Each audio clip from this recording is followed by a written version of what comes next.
चीन के राष्ट्रपति से मोदी जी की करीब 18 मीटिंग हुई है, 30 बार आए गए हैं, वो अलग बात है। इन 18 मीटिंग्स में मोदी जी ने देश के हित के बारे में क्या बात की मैं नहीं जानती हूं, लेकिन अभी एक मीटिंग हुई थी साउथ अफ्रीका में अगस्त 2023 में, और उस मीटिंग के बाद चीन ने एक मैप रिलीज किया जिसमें हमारे ही देश के जगहों का अपने देश में बता दिया गया।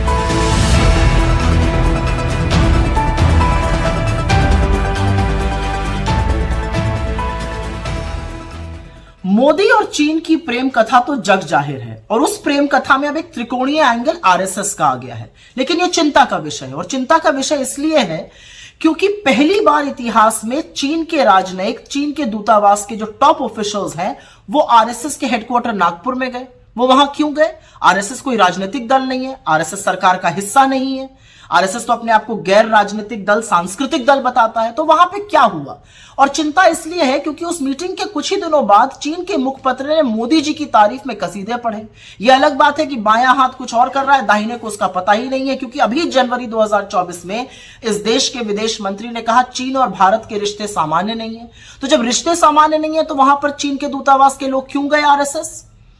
यह अलग बात है कि यही विदेश मंत्री पिछले साल कह रहे थे कि हम छोटी इकोनॉमी है, हम बड़ी इकोनॉमी के साथ कैसे निपटेंगे। अपनी सेना के शौर्य और पराक्रम का अपमान करना कोई एस जयशंकर से सीख ले।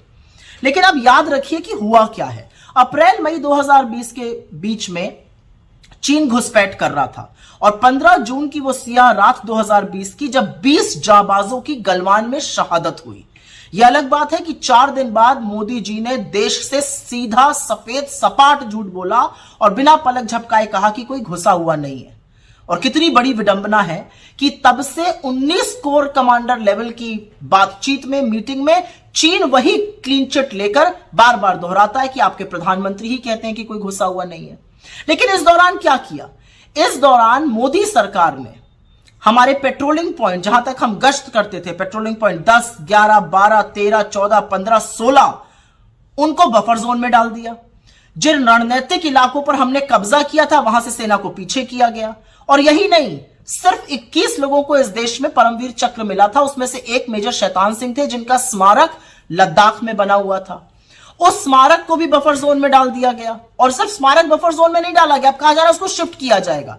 और इसकी पुष्टि भाजपा के खुद के काउंसलर ने लद्दाख में की है, वहां के चरवाहों ने की है कि जहां तक पहले जा सकते थे अब जा नहीं पा रहे हैं। अरे सब कुछ छोड़िए, इनका खुद का सांसद अरुणाचल में कहते हैं कि चीन गांव बसा रहा है, और मोदी जी की आंखों से चीन के प्रेम की पट्टी ही नहीं उतरती है।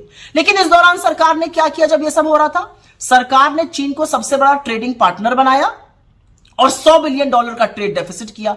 आपकी आंखों में धूल झोंकने के लिए इन्होंने कुछ छोटी मोटी ऐप्स को बैन कर दिया।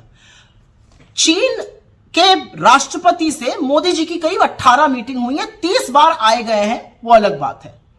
इन 18 मीटिंग्स में मोदी जी ने देश के हित के बारे में क्या बात की मैं नहीं जानती हूं, लेकिन अभी एक मीटिंग हुई थी साउथ अफ्रीका में अगस्त 2023 में, और उस मीटिंग के बाद चीन ने एक मैप रिलीज किया जिसमें हमारे ही देश के जगहों का अपने देश में बता दिया गया।